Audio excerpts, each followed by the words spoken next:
আসসালামু আলাইকুম। আজকে আমরা যে টপিকটি নিয়ে কথা বলব সেটি হচ্ছে carbohydrate digestion and absorption. Carbohydrate digestion and absorption bioenergetics and metabolism কার্ডের একটি গুরুত্বপূর্ণ টপিক, কারণ কার্ড এবং বিভিন্ন প্রফ এক্সামে এই টপিক থেকে সচরাচর কোশ্চেন এসে থাকে। এই টপিকটি পড়ার আগে আমাদের কিছু প্রিরিকুইজিটস আছে, যেটা আমাদের প্রিভিয়াস পড়াশোনা থেকে আমাদের নিতে হবে, কিন্তু ওটির ভালো ধারণা থাকা জরুরি এই ডাইজেশন জিনিসটি ভালো করে বোঝার জন্য। ফার্স্টে যে জিনিসটি আমি বলবো সেটি হচ্ছে classifications of carbohydrate, যেমন পলিস্যাকারাইডস, ডায়াস্যাকারাইডস এন্ড মনোস্যাকারাইডস। সো এটা আমাদের জানা এই জন্য জরুরি, কারণ আমরা যে কার্বোহাইড্রেটটি ইনজেস্ট করছি, ফর এক্সাম্পল সেটা রাইস হতে পারে, হুইট হতে পারে, পটাটো হতে পারে। সো কোনটা খাবার আমি কি ফর্মে খাচ্ছি এবং এটা কিভাবে ডাইজেশনটা হবে, অথবা কোথায় কোথায় কি ধরনের ডাইজেশনের মধ্যে দিয়ে সেটা যাবে, সো সেটা সম্পর্কে একটা ক্লিয়ার ধারণা থাকার জন্য, অথবা সেটি খাবারটা আমরা যখন খাচ্ছি সো সেটা কি ফর্মে আছে সেটা সম্পর্কে ভালো ধারণা থাকার জন্য আমাদের ক্লাসিফিকেশনটা জানা থাকা দরকার। তারপর সেকেন্ড যে জিনিসটা আমাদের ভালো আইডিয়া থাকতে হবে সেটি হচ্ছে ডাইজেস্টিভ জুসেস সম্পর্কে। ডাইজেস্টিভ জুস সম্পর্কে ধারণা বলতে, ডাইজেস্টিভ জুস আমরা অনেক ধরনের পড়েছি, যেরকম saliva, pancreatic juice, gastric juice, succus entericus. So carbohydrate ডাইজেশনের ক্ষেত্রে আমরা যে জিনিসটা আমাদের জানা দরকার সেটি হচ্ছে যে আমাদের কার্বোহাইড্রেট ডাইজেশনের জন্য এই ডাইজেস্টিভ জুসগুলোর মধ্যে কোন কোন এনজাইম রেসপন্সিবল। সো শুরু করা যাক। ডাইজেশন ডাইজেশন ডেফিনেশনের ক্ষেত্রে আমাদের এটা অলওয়েজ খেয়াল রাখতে হবে বায়োকেমিস্ট্রি সবগুলো ডেফিনেশন ক্ষেত্রে যে কিছু কি পয়েন্টস যেন আমরা কখনো মিস না দিই। Digestion is a process involving the hydrolysis of large and complete organic molecules of foodstuffs into smaller and preferably water-soluble molecules which can be easily be absorbed by the gastrointestinal tract. এখানে কিছু কি point যেগুলো আমরা miss না করলে better, সেটি হচ্ছে hydrolysis of large and complete organic molecules of foodstuffs into smaller and preferably water soluble molecules। এই মাঝখানে পার্টটা কমপ্লিটলি আমাদের হুবহু সেম রাখতে হবে। হাইড্রোলাইসিস কথাটার মানে হচ্ছে breakdown of something in presence of water, আর প্রেফারেবল ওয়াটার সলিউবল বলা হয়েছে এই কারণে যাতে সেটি আমাদের ফার্দার যখন অ্যাবজর্পশন হবে সেটি যখন এটা ইজিলি অ্যাবজর্পশন হতে পারে। তারপর আমার যেটা জানা দরকার ডেইলি রিকোয়ারমেন্ট অফ কার্বোহাইড্রেট। আমাদের ডেইলি ডায়েটসের মধ্যে কত গ্রাম কার্বোহাইড্রেট আমাদের থাকা দরকার সেটি হচ্ছে 300 to 500 গ্রাম পার ডে, এবং আমাদের টোটাল যে বডি ক্যালোরি রিকোয়ারমেন্ট আছে as a normal human being সেটার 60%ই আমাদের কার্বোহাইড্রেট ফিল আপ করে। শুরুতে যেটি বলেছিলাম যে আমাদের কার্বোহাইড্রেটের ক্লাসিফিকেশনসের জানতে হবে যে আমরা কি কি কার্বোহাইড্রেট কি কি ফর্মে ইনটেক করছি। যেরকম কার্বোহাইড্রেট ক্লাসিফিকেশনসের মধ্যে একটি ক্লাসিফিকেশন হচ্ছে পলিস্যাকারাইডস, এবং পলিস্যাকারাইডস এই ডিভিশনের মধ্যে আমাদের পড়ছে স্টার্চ অ্যান্ড সেলুলোজ। ডায়াস্যাকারাইডসের আন্ডারে পড়ছে সুক্রোজ অ্যান্ড ল্যাকটোজ, এবং মনোস্যাকারাইডসের মাঝে পড়ছে গ্লুকোজ অ্যান্ড ফ্রুক্টোজ। তারপর দেখে নিতে হবে যে ডাইজেশনগুলো কোথায় কোথায় হচ্ছে। সো ডাইজেশনের ফার্স্ট যে সাইট সেটি হচ্ছে মাউথ থেকে আমাদের কার্বোহাইড্রেট ডাইজেশনটা শুরু হয়, তারপর এটা কন্টিনিউ হয় স্টোমাকে, তারপর ইনটু দ্য স্মল ইন্টেস্টাইন। তারপর আমরা যেটা শুরুতে বলেছিলাম যে ডাইজেস্টিভ জুসগুলোর ক্ষেত্রে আমাদের জানতে হবে যে আমাদের কার্বোহাইড্রেট ডাইজেশনের ক্ষেত্রে ডাইজেস্টিভ জুসগুলোর কোন কোন এনজাইম কাজ করে। So digestive juice for salivary ক্ষেত্রে আমাদের যে এনজাইমটি আমাদের এখানে সাহায্য সেটি হচ্ছে salivary alpha amylase.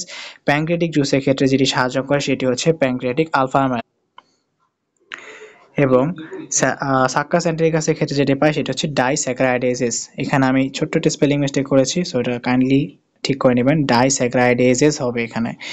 So ডাইস্যাকারাইডেজেস on its own একটা সেপারেট এনজাইম না, এটা হচ্ছে একটা গ্রুপকে রিপ্রেজেন্ট করছে। সো এই গ্রুপের আন্ডারে পড়ছে হলো সুক্রেজ, ম্যালটেজ অ্যান্ড ল্যাকটেজ। সো ডাইস্যাকারাইডেজেস বলতে আমরা বোঝাচ্ছি সুক্রেজ, ম্যালটেজ এবং ল্যাকটেজকে, এবং ডাইস্যাকারাইডেজেস এবং আলফা লিমিট ডেক্সট্রিনেজকে আমরা কালেকটিভলি একসাথে বলছি অলিগোস্যাকারাইডেজেস। সো আমরা বলতে পারি যে সাক্কাস এন্টেরিকাস থেকে যদি আমরা অন হোল বলি যে আমরা কি এনজাইম পাই সেটি হচ্ছে অলিগোস্যাকারাইডেজেস। সো অলিগোস্যাকারাইডেজ বলতে আমরা কি বুঝি, এটি হচ্ছে ডাইস্যাকারাইডেজেস এবং আলফা লিমিট ডেক্সট্রিনেজকে কালেকটিভলি আমরা বলছি অলিগোস্যাকারাইডেজেস। তারপর এবার আমরা আসি stage of carbohydrate digestion. So আমরা প্রথমে দেখেছি কার্বোহাইড্রেট ডাইজেশন শুরু হচ্ছে আমাদের মাউথ থেকে। সো মাউথে আমাদের কার্বোহাইড্রেট ডাইজেশনে কাজ করছে হলো গিয়ে salivary alpha amylase, which is an enzyme of the saliva digestive juice. So salivary alpha amylase প্রথমেই স্টার্চের উপর কাজ করবে এবং এটিকে ব্রেকডাউন করবে into maltotriose and alpha limit dextrin. এখন এটিকে ব্রেকডাউন করবে কিভাবে, আমরা যখন বায়োমলিকিউলস পড়বো তখন আমরা সেখানে দেখবো যে স্টার্চের প্রপার্টিজের মধ্যে স্টার্চের যে বন্ড থাকে, যেটির মাধ্যমে স্টার্চটি গঠন হয়, সেটি হচ্ছে alpha 1,4 glycosidic bonds. So mainly salivary alpha অ্যামাইলেজের মেইন কাজটি হচ্ছে এই বন্ডটাকে ব্রেকডাউন করে এটাকে সিম্পল ফর্মে কনভার্ট করা। তারপর আমরা দেখি digestion in the stomach. So আমরা যদি আগের পড়া থেকে মনে করি তাহলে আমরা দেখতে পাবো যে আমাদের স্টোমাকের কোনো এনজাইম আমরা দেখিনি, স্টোমাকে কোথাও এনজাইম সিক্রেট হতে দেখিনি, বাট এখানে ডাইজেশন হয় কিভাবে? আমরা যখন স্যালিভারি স্যালিভা আলফা অ্যামাইলেজ যেটা আমাদের মাউথ ক্যাভিটিতে রিলিজ হয়েছিল সেটি কিন্তু ওখানে কাজ করা বন্ধ করে না।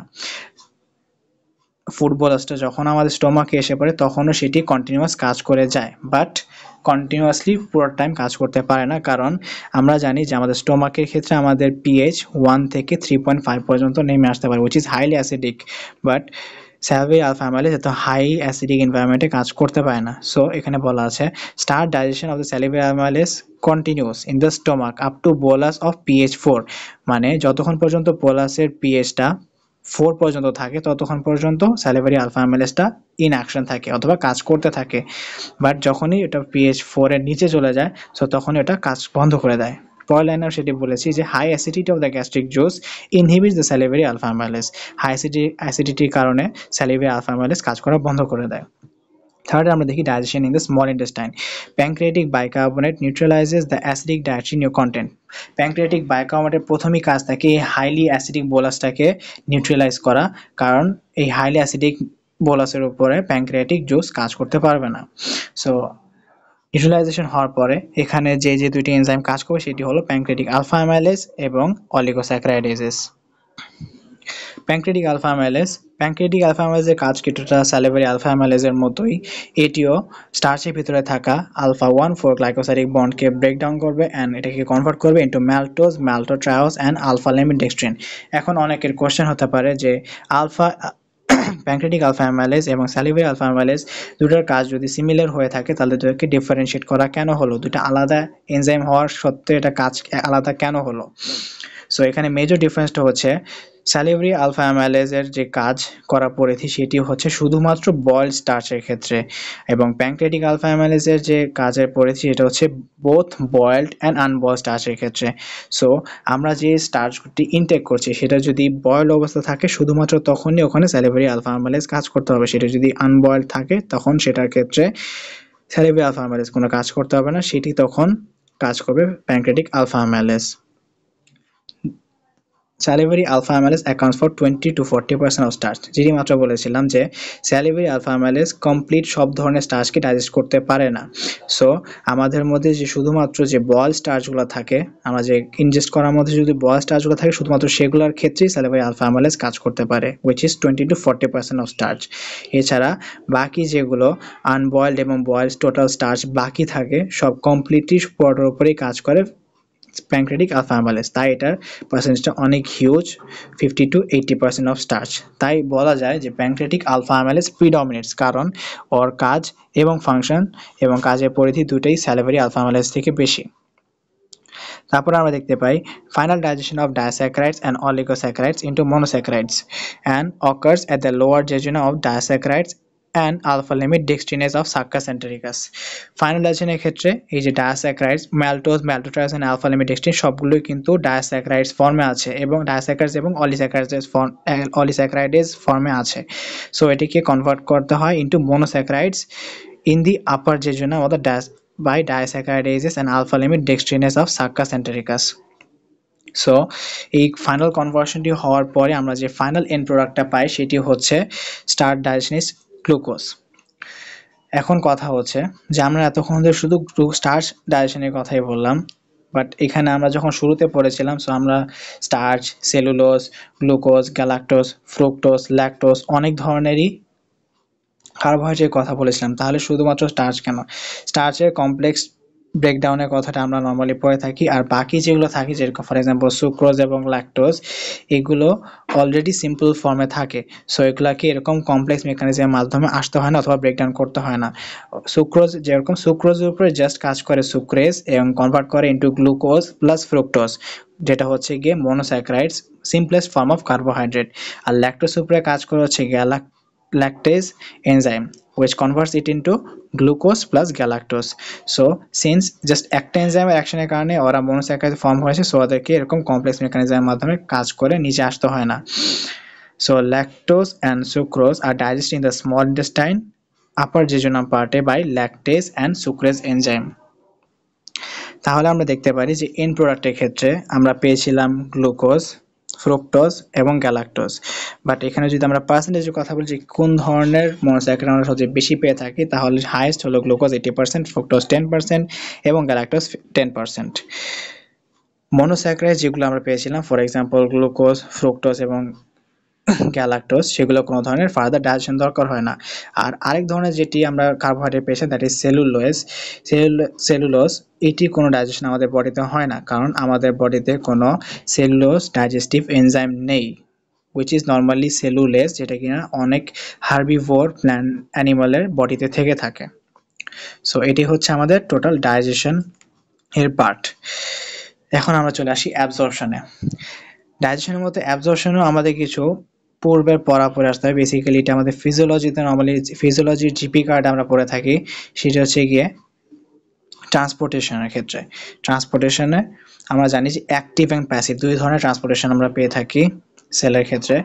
সো সেখানে আমরা দেখি যে অ্যাক্টিভ ট্রান্সপোর্টকে আমরা ফার্দার ক্লাসিফাই করি into two types, which is primary active transport and secondary active transport.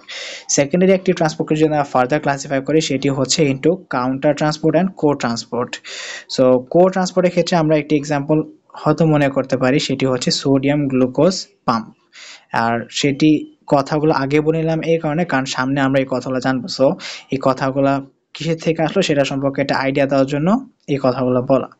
So প্রথমে বলি absorption. Absorption is a process by which the end products of digestion pass through the intestinal epithelium and enter into the blood stream. So ডাইজেশনের মধ্যে আমরা এখানে জেনে নিই যে আমরা কি ফর্মে দিয়ে শুরু করছি অথবা পাচ্ছি। সেটি হচ্ছে as glucose, galactose, fructose and a few pentose. তারপর আমরা জানি যে কোন কোন জায়গায় এটির অ্যাবজর্পশন হচ্ছে, সাইটস অফ অ্যাবজর্পশন। সো ডাইজেশনের মধ্যে আমরা এখানে দেখেছি সাইট অফ অ্যাবজর্পশন হচ্ছে brush border of the jejunum. তারপর আমরা আসি এখন মেকানিজমের ক্ষেত্রে গ্লুকোজ এবং গ্যালাক্টোজটাকে আমরা একসাথে পড়বো, কারণ গ্লুকোজ এবং গ্যালাক্টোজের যে অ্যাবজর্পশন মেকানিজমটা এটা কমপ্লিটলি সেম, সো এটাকে আমরা একসাথেই কাউন্ট করব। তারপর এখানে বলা হচ্ছে sodium dependent active transport for glucose and galactose, এটাকে অপরভাবে বলা হচ্ছে সেকেন্ডারি অ্যাক্টিভ ট্রান্সপোর্ট অথবা কো ট্রান্সপোর্ট। যেটি আমি শুরুতে বলে নিয়েছিলাম যে এখানে যে ট্রান্সপোর্টেশন মেকানিজমে যে হেল্প করবে সেটি হচ্ছে সেকেন্ডারি অ্যাক্টিভ ট্রান্সপোর্ট, যেটি সেকেন্ডারি অ্যাক্টিভ ট্রান্সপোর্টের কো ট্রান্সপোর্টটি এখানে কাজ করবে। অ্যান্ড আমরা যদি জিপি সেই কার্ড থেকে আরেকটু বেশি কোরিলেট করি, তাহলে আমরা এটাও জানতে পারবো যে সেকেন্ডারি অ্যাক্টিভ ট্রান্সপোর্টের ক্ষেত্রে অলওয়েজ এটি ক্যারিয়ার প্রোটিন লেগে থাকে। সো এই ক্ষেত্রে আমাদের একটি ক্যারিয়ার প্রোটিন লাগবে। সো এই ক্ষেত্রে যে ক্যারিয়ার প্রোটিনগুলো লাগে সেগুলোর নাম হচ্ছে SGLT1 অথবা সোডিয়াম ডিপেন্ডেন্ট গ্লুকোজ ট্রান্সপোর্টার 1। এটা কাজ হচ্ছে লুমিনাল সাইডে। আর সেকেন্ড আরেকটা হচ্ছে GLUT2 which is glucose transporter 2 which acts on the lateral side of the intestinal cell। এখানে লুমেন এবং ইন্টেস্টাইনাল সেল যদি আমি বলি, তাহলে আমরা জানি যে একটা ইন্টেস্টাইনাল ট্র্যাক্ট একটা টিউবের মতো। সো টিউবের ভিতরে যে ভয়েড জায়গা, যেটার মাঝখান দিয়ে আমাদের খাবার এবং বিভিন্ন ফুড সাবস্টেন্সগুলো পাস করছে, সেটাকে আমরা বলছি লুমেন। সেটাই হচ্ছে আমাদের লুমিনাল সাইডস। আর the side of the intestinal cell, so একটা খাবার যখন অ্যাবজর্পশন হবে অবশ্যই এটা সেলের আরেক মেমব্রেন ক্রস করে আরেক পাশে আসতে হবে। সো লুমেনটা হলো আউটার সাইড, সেলটা হলো মিডল সাইড এবং ল্যাটারাল সাইডটা হচ্ছে যে পাশে গিয়ে ফাইনালি অ্যাবজর্ব হওয়ার পরে সেটা ব্লাড স্ট্রিমে মিক্স হবে। সো লুমিনাল সাইডে কাজ করবে আমাদের SGLT1 এবং lateral side of the intestinal সেলসে কাজ করবে GLUT2। এখন এই সম্পর্কে যদি আরেকটু ক্যারিয়ার প্রোটিন সম্পর্কে যদি আরেকটু জানি, সেটা হবে SGLT1 has two receptors which is one for glucose and another for sodium। আমরা কো ট্রান্সপোর্ট সম্পর্কে যদি আগে থেকে আরও জেনে থাকি, আমরা জানবো যে কো ট্রান্সপোর্ট কনসেপ্টে এরকম ছিল যে ক্যারিয়ার প্রোটিন একই সাথে দুইটা কম্পাউন্ডকে একসাথে নিয়ে যাবে। সো এই ক্ষেত্রে সেটি গ্লুকোজ এবং সোডিয়াম হয়ে থাকে। সো প্রথমে এখানে গ্লুকোজ এবং সোডিয়ামটা বাইন্ড হয় ক্যারিয়ার প্রোটিনের সাথে এবং সোডিয়ামটা ডিফিউজ হয়ে যায় সেলের ভিতরে এবং সেলের ভিতরে ডিফিউজ হয়ে যায় এবং সাথে সাথে গ্লুকোজকেও সে টেনে নিয়ে যায়। So glucose is then transported across the basolateral membrane of the facilitated diffusion.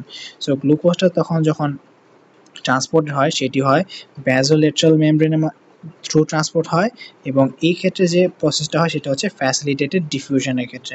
Facilitated diffusion আমরা জানি এখানে ক্যারিয়ার প্রোটিন লাগে। আর absorption of glucose is same as red sugar.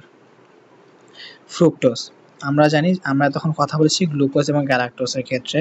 So ফ্রুক্টোজের ক্ষেত্রে আমরা যদি বলি, ফ্রুক্টোজও এরকম একটি মেকানিজমের মাধ্যমে অ্যাবজর্পশন হয়। ফ্রুক্টোজের ক্ষেত্রে যে অ্যাবজর্পশন মেকানিজমটি কাজ করে সেটি হচ্ছে ফ্যাসিলিটেটেড ডিফিউশন। এই ফ্যাসিলিটেটেড ডিফিউশনে ফ্রুক্টোজকে হেল্প করে GLUT5 which is glucose transporter 5, এটা কাজ করে লুমিনাল সাইডে, এবং GLUT2 এটা কাজ করে lateral side of the intestinal cell. So আমরা গ্লুকোজ এবং গ্যালাক্টোজের ক্ষেত্রে দেখেছিলাম যে লুমিনাল সাইডে কাজ করে SGLT1 এবং ল্যাটারাল সাইড অফ ইন্টেস্টাইনাল সেলে কাজ করে GLUT2। আর ফ্রুক্টোজের ক্ষেত্রে আমরা দেখি যে লুমিনাল সাইডে কাজ করে GLUT5 এবং lateral side of the intestinal সেলে কাজ করে GLUT2। সো আমরা এটা দেখতে পাচ্ছি যে দুটার যে লুমিনাল সাইডের যে ক্যারিয়ার প্রোটিন দুটা ডিফারেন্ট হলেও আমাদের ল্যাটারাল সাইডের যে ক্যারিয়ার প্রোটিন দুটো রয়েছে সেটা গ্লুকোজ, গ্যালাক্টোজ এবং ফ্রুক্টোজ সবার ক্ষেত্রেই সেম। তারপরে আমাদের আরেকটি যেটি কার্বোহাইড্রেট টাইপ রয়ে গেছে সেটা হচ্ছে পেন্টোজ। পেন্টোজটি ডিরেক্টলি অ্যাবজর্ব হয় থ্রু সিম্পল ডিফিউশন। সো এখানে ফার্দার কোনো আলাদা মেকানিজমের দরকার পড়ে না। So that's all today. আমরা মেইনলি যদি এখন একে সামারাইজ করি, আমরা ডাইজেশনের এন্ড প্রোডাক্ট হিসেবে আমরা পাই গ্লুকোজ, গ্যালাক্টোজ এবং ফ্রুক্টোজ। কার্বোহাইড্রেটকে, কমপ্লেক্স কার্বোহাইড্রেটকে ডাইজেশন হওয়ার পর আমরা এন্ড প্রোডাক্ট হিসেবে গ্লুকোজ, গ্যালাক্টোজ এবং ফ্রুক্টোজকে পাই, এবং সেটি কমপ্লিটলি অ্যাবজর্ব হয়ে যায় through different mechanisms into the blood stream. সেখানে আমরা দেখি যে গ্লুকোজ এবং গ্যালাক্টোজ এবং ফ্রুক্টোজ তিনটারই ক্যারিয়ার প্রোটিনের দরকার হয়, পেন্টোজের ক্যারিয়ার প্রোটিন দরকার হয় না। গ্লুকোজ এবং গ্যালাক্টোজের ক্ষেত্রে যে লুমিনাল সাইডের যে ক্যারিয়ার প্রোটিন থাকে সেটা হচ্ছে SGLT1। ফ্রুক্টোজের ক্ষেত্রে লুমিনাল সাইডের ক্যারিয়ার প্রোটিন হচ্ছে GLUT5, এবং তিনজনের ক্ষেত্রেই lateral side of the intestinal সেলসের ক্ষেত্রে যে ক্যারিয়ার প্রোটিন কাজ করে সেটি হচ্ছে GLUT2। That's all for today. Signing off.